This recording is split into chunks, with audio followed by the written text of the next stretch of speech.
Hello friends, welcome back to Wow IAS. Welcome to this discussion on Vision Economy PT 365, and this is part 12 of the discussion. Hope you have seen the other 11 parts. If you haven't watched, I'll leave the link in the description. You can just go and watch it. So here we are continuing with the sixth topic, that is agriculture. So previously we have covered some part, now we will continue with that. So the first thing what we have is the with regarding to agricultural exports. So there is a high level expert group which is set up by the 15th Finance Commission for the agricultural exports, and this committee has submitted their report. If you see the current status of agricultural exports of India, India is the second largest agricultural producer and has the largest arable land. Arable land means the land on which we are cultivating crops. So in 2019, India exported 7% of Indian agricultural production. So we have exported 7%, and the remaining we are using for our own consumption. And India ranked 13 in the total agricultural exports in the world. So 13 means India is pretty low ranked, you can say, considering its size. And another thing with India is that is a leading producer of various food items like milk and bananas, mangoes, etc. India produces approximately 20% of world bananas and 40% of the world mangoes. You can just note down these important data which you can use in your answer writing. Okay, and there is a discrepancy between what India is producing and what India is exporting, and this is majorly because of the lack of food processing industry. And that's why, as you know, the government is focusing more on the food processing industry, and it is considered as a sunrise industry. And India exports 70% of agricultural products to Middle East, Africa, Asia Pacific, and USA. And only exports 30% to Europe and America. Sorry, not US. So it exports 30% to Europe and US. That means it has very low market diversification. Okay, it is majorly exporting only to the Middle East and other countries.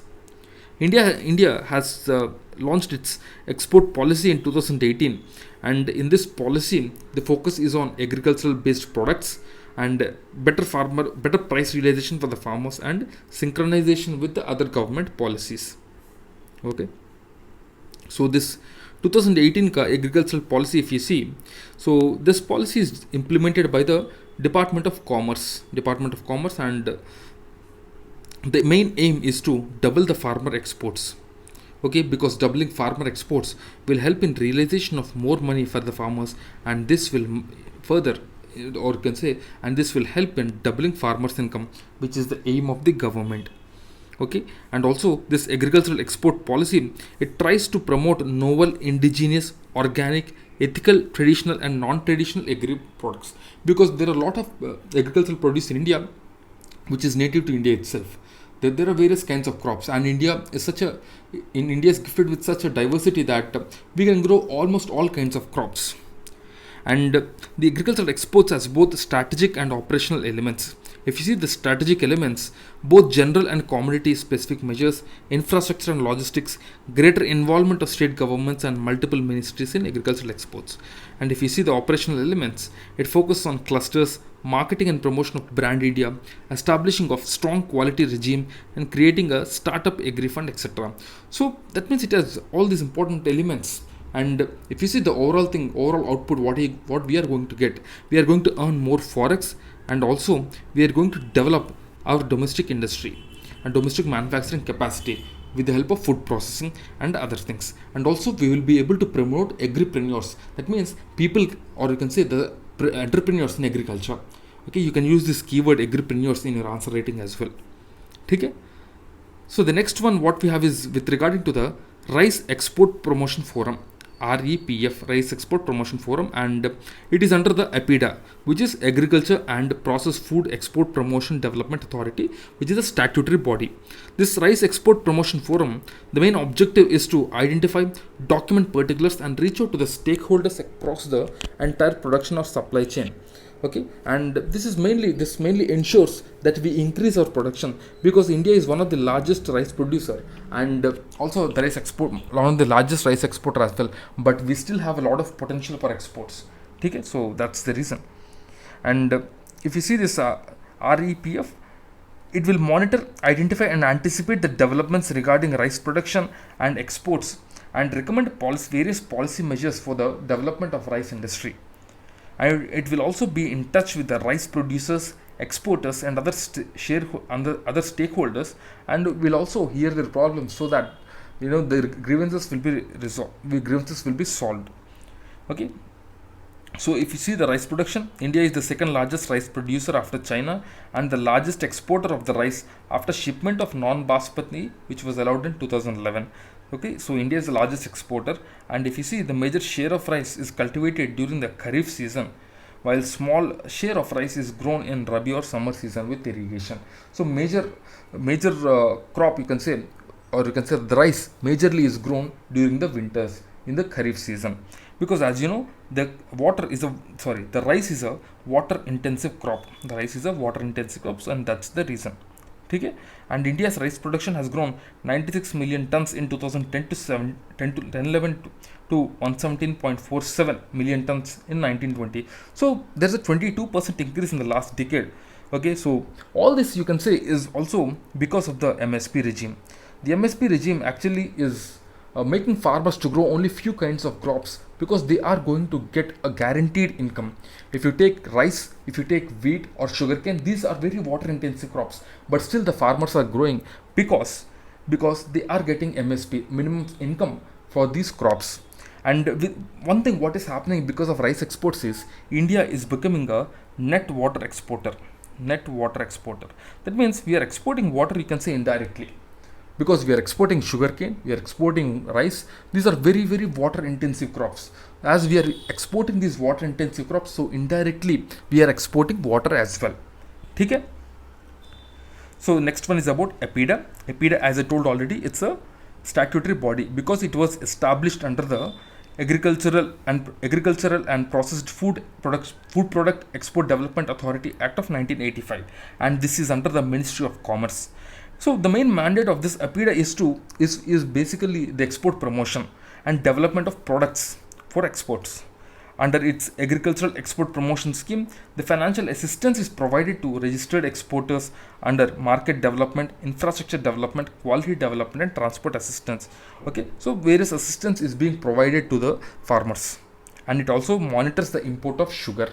This is one of the main tasks. Remember, who monitors import of sugar? It is APIDA, and APIDA is a statutory body which was established by an act in 1985. Okay? Right, now let's move on to the next one. So next you have about the fisheries sector. Fisheries, if you see, it's one of the major source of food, nutrition, employment, and income. Because as you know, the fisheries, India is one of the largest exporter of, or you can say largest producer of fisheries.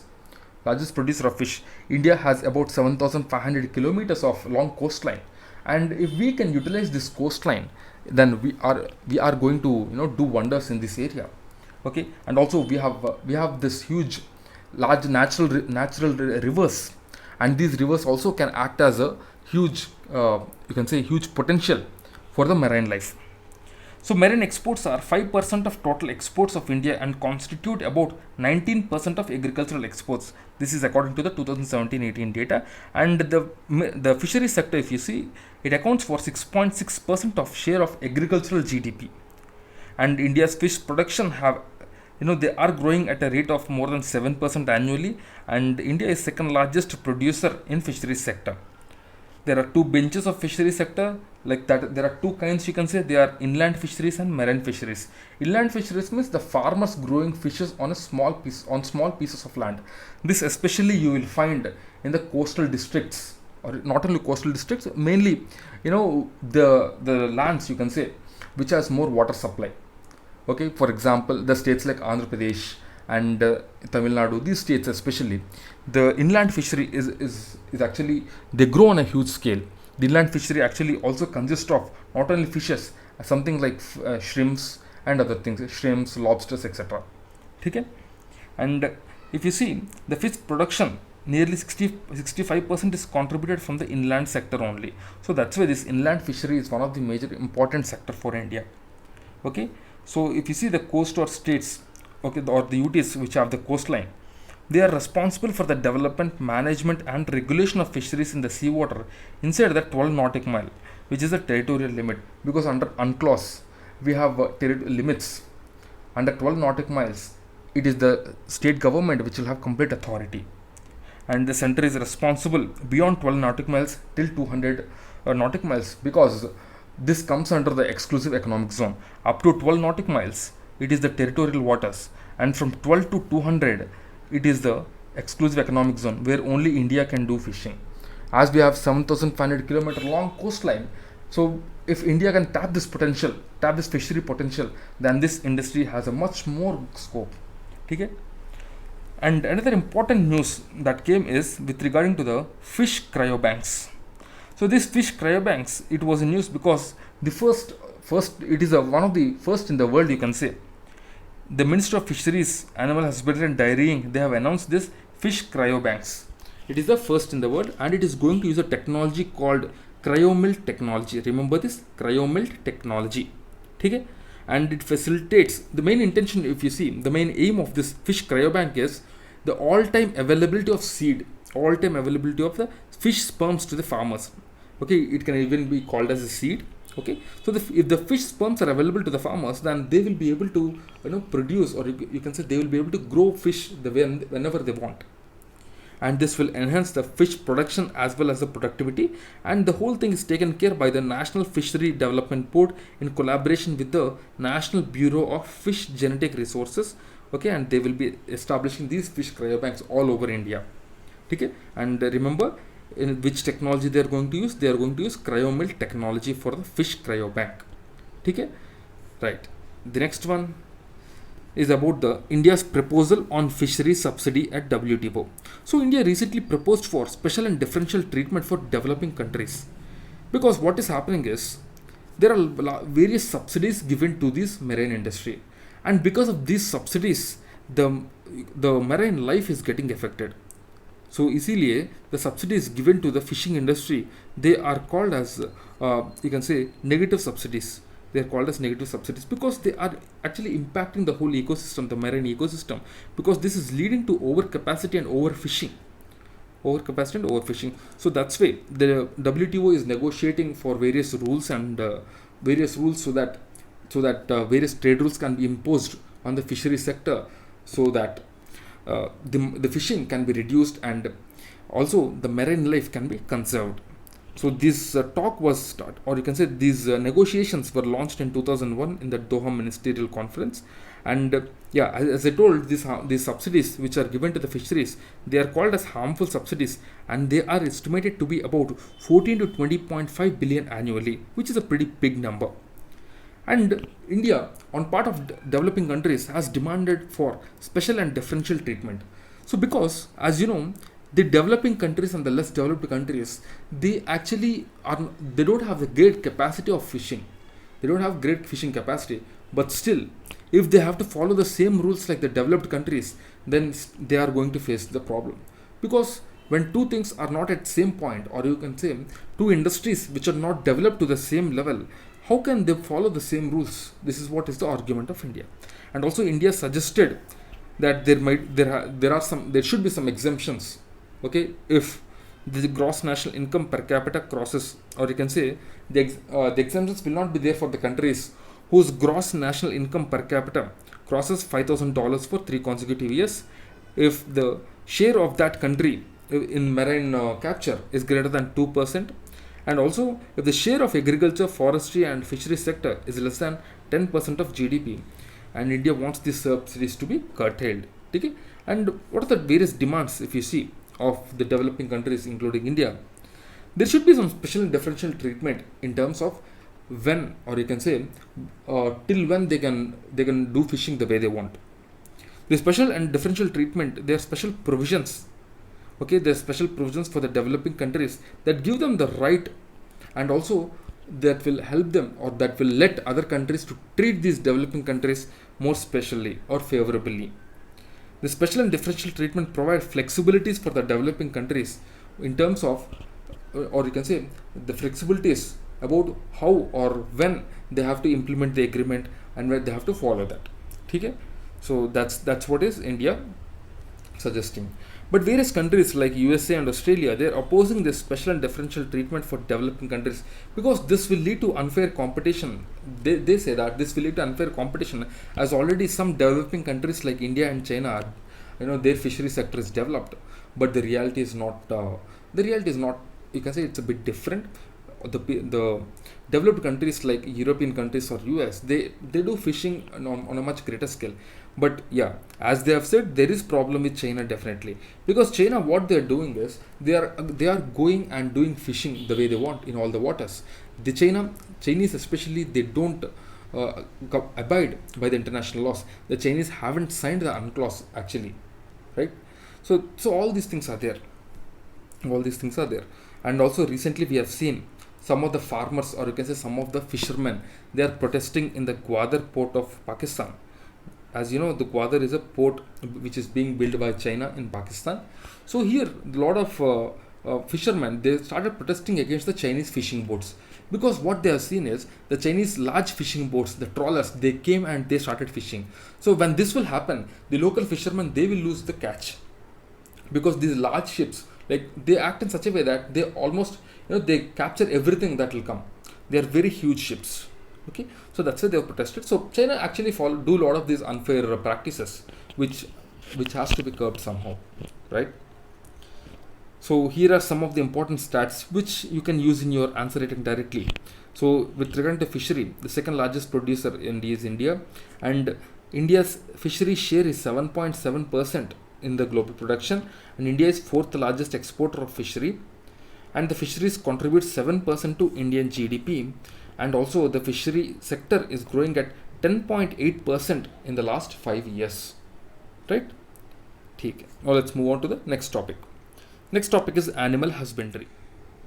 So in this Animal Husbandry Infrastructure Development Fund, this is approved recently by the Cabinet Committee on Economic Affairs, and a fund of rupees 15,000 crore now will be set up, and this will be contributed to this Animal Husbandry Infrastructure Development Fund. The objective of this fund is to increase the milk and meat processing capacity and product diversification, because processing capacity, if we will be able to increase, then our exports also can increase, because these are perishable goods. So if we can increase the processing capacity, then our exports will increase, and this will generate more income to the farmers. Okay, and another important thing of this fund is that it will facilitate investments for infrastructure for dairy and meat processing, and value addition infrastructure, and establishing of animal feed plant in private sector. And the eligible beneficiaries of this sector, if you see, of this scheme, if you see, are the farmer producer organizations, MSME, not for profit companies, private companies, and individual entrepreneurs. So if you see, the main aim is to develop entrepreneurship and develop the local processing capacity. Okay, in this way we will be able to develop the manufacturing capacity, and we will be able to generate more income, more revenue to the farmers. And also this is an interest subvention where 3% by the government will be given to the eligible beneficiaries. The interest subvention, that means 3% will be paid by the government, and 2 years moratorium period for principal loan, and 6 years will be the repayment period after that. That means for the first 2 years, the bank will not expect anything from the person to whom they have given the loan. After that, the principal has to be repaid within 6 years, and there is a credit guarantee fund where the government is going to set up rupees 750 crore with the NABARD, and it is provided to those who are sanctioned, or you can say it is provided to those sanctioned projects, only the sanctioned projects which is covered under the MSME defined ceiling. So all this is announced under the Atmanirbhar Bharat package. So there are some important stats for you. The livestock contributes 30% to the agriculture GDP, and it contributes about 16% to the income of the small farmers. So that is the importance of the livestock. And if you see the average growth of the livestock, it is 8% on an average every year, and largest livestock population is there in the world with India. And also India is ranked number 1 in terms of the milk production, as India is producing 19% of the world's milk, and this sector is seeing a growth of 6.5% annually. Okay, so remember, the livestock is growing at 8%, whereas the milk is growing at 6% annually. See guys, these data you can directly use in your mains answer writing. Okay, so that's why I've just given here, right? So next one is the interest subvention on working capital loans for dairying sector. So recently the Ministry of Fisheries, Animal Husbandry and Dairying introduced this scheme for supporting dairy cooperatives and farmer producer organization. So interest subvention means, let's say the bank is charging 10%. the bank is charging 10% interest rate. So let's say the government is providing 3% interest subvention. That means 7% will be paid by the customer who has taken the loan, and 3% will be paid by the government. Okay, this is about it. And recently, health certificate is made must for the dairy exports, and Ministry of Commerce and Industry, it has notified this scheme actually, where the export of milk and milk products will need this certificate. This is to ensure quality control and the sorry. And also, according to the new rules, export of milk and milk products will definitely need these certificates, because this will only give the product more authenticity, and also this will ensure that the quality is maintained in the exports. Okay, this is very important for even India's image globally. The milk and milk products subject to quality control and inspection, or both, prior to the export itself, right? So next one is about National Beekeeping and Honey Mission. Government approved this National Beekeeping and Honey Mission for 2020-21 to 22-23. This is for overall promotion and development of scientific beekeeping, promotion of quality honey and other beehive products. And this is launched as beekeeping is an important and it's very, you can say, the goal can be achieved very easily. It is part of the sweet revolution, and it has three components. They are production and productivity of the honey has to be increased. Second one, post harvest management of beekeeping and beehive products. Third one, research and technology with regard to the beekeeping.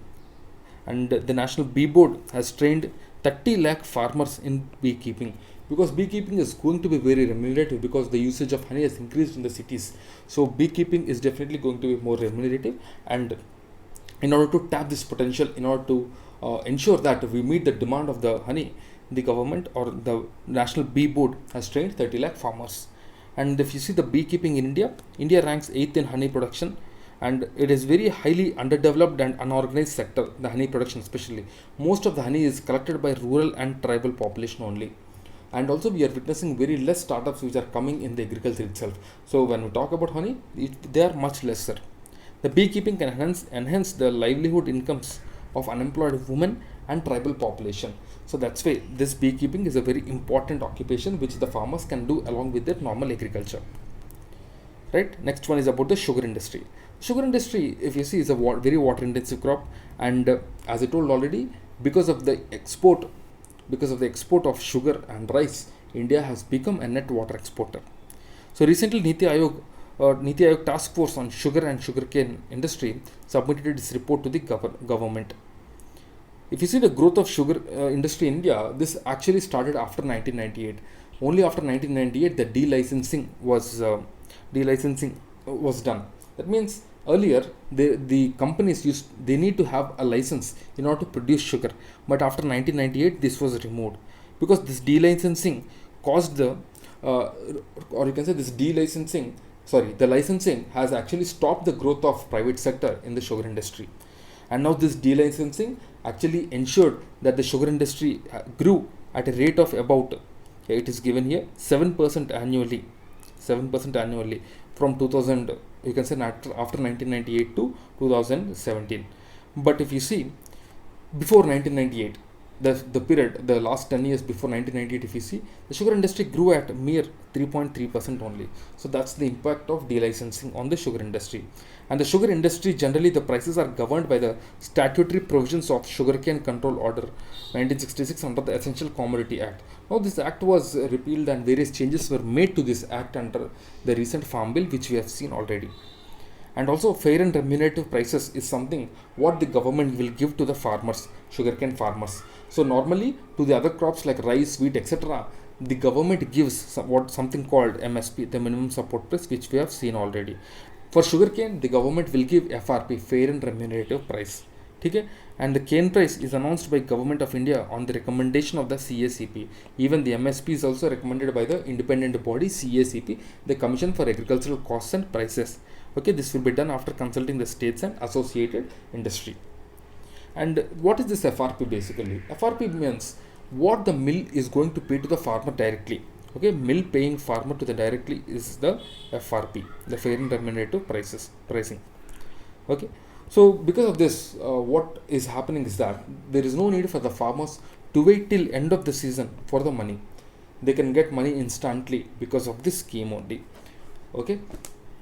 So if you see some of the parameters that are considered for FRP, the price at which the sugar is sold to the producer, cost of sugarcane production, the return of the grower from the alternative crop, revenue realization from sale of byproduct like molasses, reasonable profit margins for the growers, recovery of sugar from the sugarcane, and availability of sugar to the customers at fair price. Okay? These are the various parameters that are considered. And there is another thing called the state advised price. Okay, because some states actually give much more than the FRP, the fair and remunerative price, is what central government announces. Some states will give the sugarcane farmers more than FRP. Okay, and this is called the state advised price. This might be because of various reasons, because of the pressure from the local farmers, or because of the politics, or whatever it might be. Okay, but this is a good thing, at least farmers are getting more money. But there is another consequence of this. What is happening is that the farmers started planting more and more sugarcane, even in the areas which has less water. And because of this large sugarcane production, what is happening is the groundwater is getting depleted. The groundwater is facing a huge challenge, especially if you see this happened in Maharashtra and some parts of UP as well. Okay. So the next one, what you have is the sugarcane pricing policy. Okay, so just pause and go through this. There is nothing much to explain in this. You can just directly understand this. If you have any doubt, you can ask in the comment box. Okay. Here another important thing, what is important for the exam, is the ethanol blending program. So this ethanol blending program is announced by the government for 10% of ethanol blending in the petrol across the country. And a biofuel policy was announced in 2018, where the sugar mills, they can actually make ethanol from the juice, molasses, food grain, potato, etc. And there is a blending target of reaching 20% in petrol and 5% in biodiesel, 5% biodiesel by 2030, which is a very pretty ambitious target. So this ethanol, if you see, there is a scheme to enhance the ethanol distillation capacity in the country, and the cabinet has extended some interest subvention also to this. There are three generations of ethanol production. The first generation deals with ethanol production from food crops, something like rice, maize, sugarcane, wheat, barley, corn, etc. The second generation ethanol production is from the agricultural waste, and the third generation is from algae. These are the three types of ethanol production. And also the here it is given about ethanol blending. So bioethanol is alcohol produced from fermentation of carbohydrate, cellulose material of crop, plant, or grasses, and the current level of ethanol blending for the petrol is only around 5%. Right? Now let's move on to the next one. Here the important thing for us to remember is only this: the first generation, second generation, third generation ethanol, because there might be a direct match the following on this. So next one, key concepts and entities in use. The tariff rate quota scheme. So let's say a country A imports sugar. Okay. For the imports, there are various duties. The import duty, etc. And also sometimes the countervailing duties and various kinds of duties will be imposed.